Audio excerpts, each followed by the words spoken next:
Hello student, good morning. आज हम आपके लिए लेसन नंबर 2 के क्वेश्चन नंबर 260 से स्टार्ट करेंगे।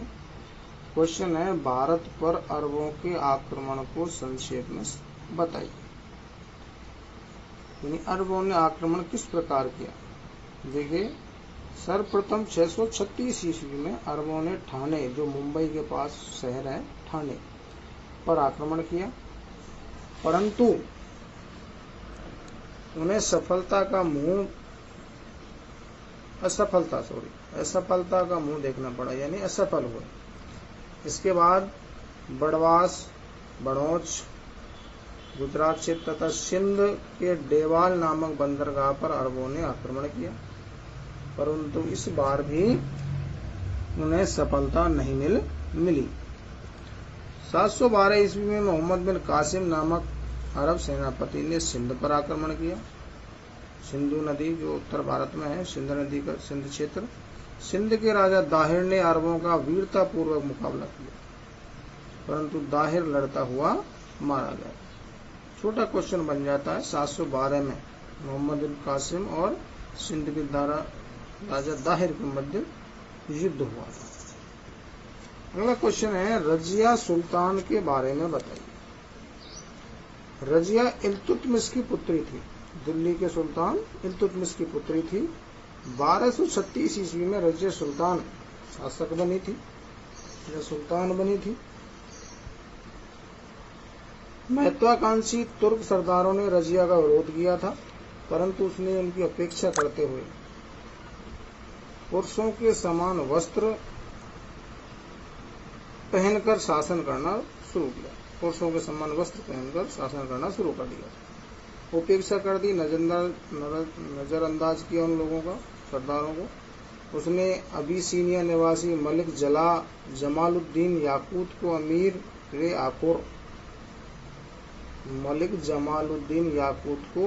आकोर, यानी अमीर आकोर का मतलब होता है अश्वशाला का प्रधान, घोड़ों की जो शाला होती है, नियुक्त किया था अमीर आकोर। उसने अनेक विद्रोहियों का दमन किया और अल्तुनिया से विवाह कर लिया। अल्तुनिया नामक व्यक्ति से क्या किया, उसने विवाह किया। परंतु 1240 में रजिया और अल्तुनिया का क्या कर दिया गया था, वध कर दिया गया विद्रोहियों के द्वारा। आगे है, बलवन की उपलब्धियों का वर्णन कीजिए।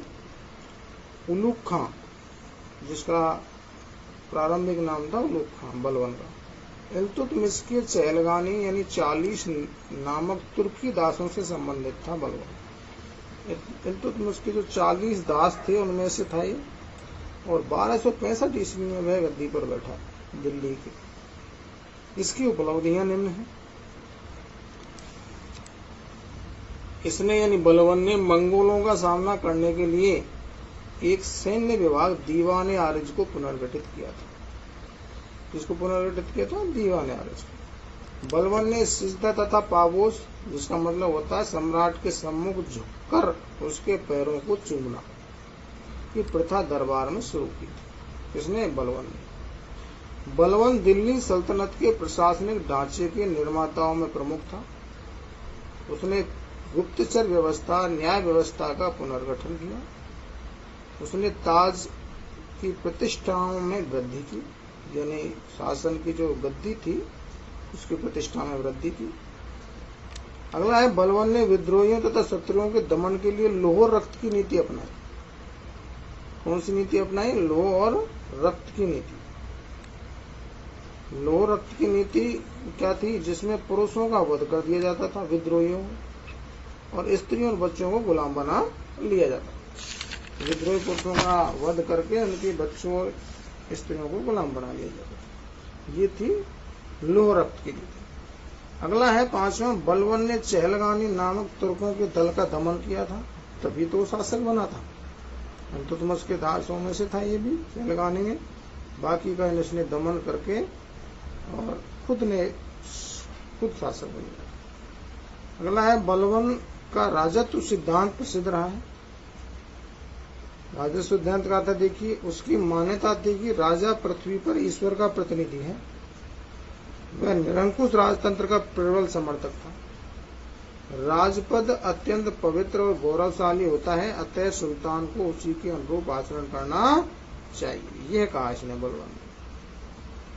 निरंकुश राजतंत्र का प्रबल समर्थक था, यानी जनता का ध्यान कम से कम रखें। निरंकुश कानून व्यवस्था की स्थिति को व्यवस्थित करना, चोरों डाकुओं का दमन एवं राजपूत जमींदार के सरकार विरोधी विद्रोहों का दमन करना इसके प्रमुख कार्य थे बलवन के। तो ये थी बलवन की उपलब्धि। अब आगे बात करेंगे अलाउद्दीन खिलजी की उपलब्धियों की विवेचना कीजिए, अथवा अलाउद्दीन खिलजी के प्रशासनिक सुधारों का वर्णन कीजिए। प्रश्न दोनों तरीके से पूछा जा सकता है। इसका उत्तर देखिए, 1296 ईस्वी में अलाउद्दीन खिलजी गद्दी पर बैठा। वह एक महत्वाकांक्षी तथा पराक्रमी सुल्तान था। महत्वाकांक्षी यानी अनेक इच्छाएं रखने वाला। वह अपनी विजयों तथा प्रशासनिक सुधारों के लिए प्रसिद्ध है। नंबर 1, 1299 ईस्वी में अलाउद्दीन खिलजी की सेना ने गुजरात पर विजय प्राप्त की। किस पर विजय प्राप्त की थी? गुजरात पर। 1299 गुजरात का शासक कर्णदेव भयभीत होकर देवगिरी भाग गया था। भयभीत होकर, देवगिरी कहाँ है? महाराष्ट्र में, औरंगाबाद जिले में आता है। इस अभियान में खिलजी सेना को अपार धन तथा मलिक काफूर नामक दास हाथ लगा था। मलिक काफूर नामक मुस्लिम दास इसके हाथ लगा था। आगे है 1301 में अलाउद्दीन खिलजी ने रणथंबोर के शासक अमीरदेव चौहान और 1303 ईस्वी में चित्तौड़गढ़ के शासक रतन सिंह को हराया। जो पद्मावत की जो घटना है 1330 में, वो घटना इस समय हुई थी 1303 में। अगला है 1308 ईस्वी में अलाउद्दीन ने शिवाना तथा 1311 में जालौर, शिवाना बाड़मेर में है, जो अपने राजस्थान में पड़ते हैं। दोनों ही रणथंबोर, चित्तौड़, शिवाना, जालौर, 1311 में जालौर पर भी अधिकार कर लिया अलाउद्दीन खिलजी ने। ये सभी राजस्थान के अभियान थे, चारों के चारों। आगे है मलिक काफूर ने दक्षिणी भारत के देवगिरी, होयसल एवं पांड्य राज्यों पर विजय प्राप्त कर ली। अलाउद्दीन खिलजी ने विद्रोहों पर नियंत्रण के लिए निम्नलिखित उपाय किए थे। विद्रोहियों पर नियंत्रण के लिए देखो क्या क्या उपाय किए थे। उसने अमीरों की धन संपत्ति जब्त कर ली। उसने गुप्तचर विभाग का पुनर्गठन किया। गुप्तचर जो गुप्त सूचनाएं देता है। उसने शराब पीने तथा शराब बेचने का निषेध कर दिया, रोक लगा दी। उसने अमीरों सरदारों की दावतों, पारस्परिक मेलजोलों पर भी प्रतिबंध लगा दिया, जिससे कि उसका विरोध न कर सके, कोई योजना न बना सके। उसने खलीफा की सत्ता को मान्यता दी। अमीर खुसरो ने अलाउद्दीन को विश्व का सुल्तान और जनता का चरवाहा कहा। अमीर खुसरो ने क्या कहा था? अलाउद्दीन खिलजी को विश्व का सुल्तान और जनता का चरवाहा। प्रश्न ये भी बन जाता है कि अमीर खुसरो किसके शासनकाल में हुआ था? अलाउद्दीन खिलजी के शासनकाल। अलाउद्दीन ने पुलिस, गुप्तचर, डाक व्यवस्था, प्रांतीय प्रशासन, बाजार नियंत्रण आदि में अनेक सुधार किए। आगे देखिए, अलाउद्दीन ने दीवाने रियासत यानी व्यापार का नियंत्रक, सहाना यानी बाजार का दरोगा जो होता था, मुहतासिब जिसको जनसाधारण का रक्षक कहा जाता था, बरीद मुमालिक जिसको गुप्तचर का अधिकारी माना जाता था, आदि नए पद सृजित किए। ये पद उसने नए बनाए थे। दीवाने रियासत, सहाना, मुहतासिब, बरीद मुमालिक, ये नए पद इसने बनाए थे। उसने विशाल एवं स्थायी सेना की व्यवस्था की। वह सैनिकों को नगद वेतन दिया करता था। अलाउद्दीन खिलजी सैनिकों को कैसे वेतन देता था? नगद वेतन। सुल्तान ने अन्नादि का मूल भाव सुनिश्चित कर कालाबाजारी तथा मुनाफाखोरी पर रोक लगा। मूल भाव सुनिश्चित कर दिया, रेट फिक्स कर दिए वस्तुओं के, अन्न पर और बाकी वस्तु, जिससे कालाबाजारी और मुनाफाखोरी नहीं की जाती। कालाबाजारी का मतलब है कि माल को स्टॉक न किया जा सके, ये गुप्त में न बेचा जा सके। मुनाफाखोरी यानी बढ़े हुए दामों में बेचा ना जा सके, जो दाम फिक्स कर दिए उससे अधिक में न बेच सके। उसने सीरी का किला जो दिल्ली में है, अलाई दरवाजा जो दिल्ली आदि का निर्माण भी करवाया। सीरी किला और अलाई दरवाजा अलाउद्दीन खिलजी ने दिल्ली में बनवाया। आगे देखिए, अलाउद्दीन खिलजी के बाजार नियंत्रण योजना को समझाइए। अलाउद्दीन खिलजी ने बाजार नियंत्रण की योजना के अंतर्गत खाद्यान्न बाजार की व्यवस्था की और खादानों के मूल्य निर्धारित कर दिए, रेट फिक्स कर दिए। मोल भाव सुनिश्चित करके सुल्तान ने कालाबाजारी और मुनाफाखोरी पर क्या कर दी, रोक लगा दी। उसने स्थानीय एवं विदेशी वस्तुओं, स्थानीय वस्तु लोकल की, जो वहां के किसान जो पैदावार करते थे, विदेशी जो बाहर से आने वाली वस्तुओं का बाजार सराय अदल स्थापित किया। स्थानीय विदेशी वस्तुओं के लिए बाजार बनाया, बाजार का नाम था सराय अदल। उसने दीवाने रियासत यानी व्यापार नियंत्रक एक पद बनाया। साहना बाजार का दरोगा, महतासिब जनसाधारण का रक्षक एवं नाप तोल का निरीक्षण करता तथा बरीदे मुमालिक उपचर अधिकारी आदि अधिकारी नियुक्त भी किए थे। इसके लिए बाजार नियंत्रण प्रणाली के। अगला प्रश्न है क्वेश्चन नंबर 265, गयासुद्दीन तुगलक के बारे में बताइए। गयासुद्दीन तुगलक गाजी, जिसको तुगलक गाजी भी कहा जाता है, तुगलक वंश का संस्थापक था। तुगलक वंश का संस्थापक कौन था? गयासुद्दीन तुगलक। वह 1320 ईस्वी में दिल्ली की गद्दी पर बैठा। कब शासक बना? ये 1320 में गयासुद्दीन तुगलक। उसने तेलंगाना के राजा प्रताप, तेलंगाना जो दक्षिण भारत में, रुद्रदेव के विरुद्ध अपने पुत्र जूना खां को वारंगल भेजा। उसे अंत में सफलता मिली। इसको जूना खां को उसने जाजनगर उड़ीसा में भी सैन्य अभियान किया, उसमें उसे सफलता मिली, यानी उड़ीसा में भी उसको सफलता मिली। गयासुद्दीन तुगलक ने बंगाल के विद्रोह का भी दमन किया। बंगाल में जो विद्रोह हुए उसको भी इसने दबाया। और परंतु दिल्ली लौटते समय एक स्वागत समारोह में एक लकड़ी के भवन से गिरने से 1325 में गयासुद्दीन तुगलक की क्या हो गई? मृत्यु हो गई। लकड़ी के भवन था, उससे गिर गया स्वागत समारोह में, जिससे इसको चोट लगने से इसकी मृत्यु हो गई 1325 ईस्वी।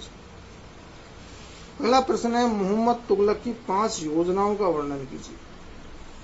देखिए, मोहम्मद तुगलक एक महत्वाकांक्षी व्यक्ति था। यद्यपि उसने अपने शासन काल में अनेक योजनाएं बनाई, परंतु उसे अपनी योजनाओं में असफलता का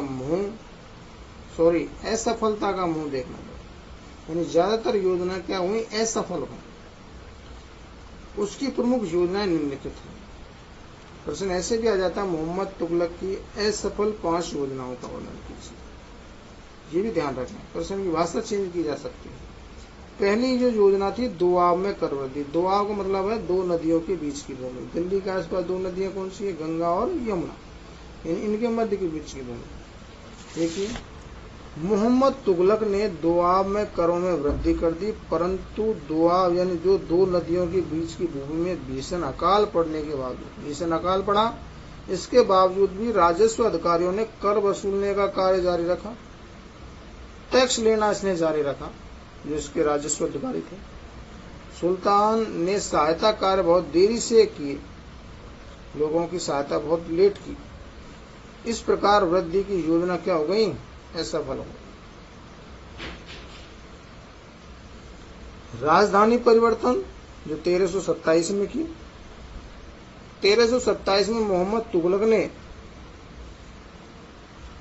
दिल्ली के स्थान पर देवगिरी, जो महाराष्ट्र में है, दौलताबाद भी जिसका इसने नाम रखा, देवगिरी का नाम बदल के क्या रख दिया था? दौलताबाद को राजधानी बनाने का निश्चय किया और दिल्ली की समस्त जनता को देवगिरी पहुंचने का आदेश दिया। परंतु लोगों को अपना पैतृक घर छोड़ने के कारण बड़ा दुख हुआ। दिल्ली को छोड़ने के लिए उन्हें बड़ा दर्द हुआ। अतः कुछ समय बाद सुल्तान ने दिल्ली को राजधानी बनाने का निश्चय किया। बाद में चेंज कर लिया और लोगों को दिल्ली लौटने की आज्ञा दी। इस प्रकार यह योजना भी क्या हो गई? विफल हो गई। राजधानी परिवर्तन की योजना भी क्या हुई? विफल हुई। वापस दिल्ली को राजधानी बनाना पड़ा दौलताबाद से।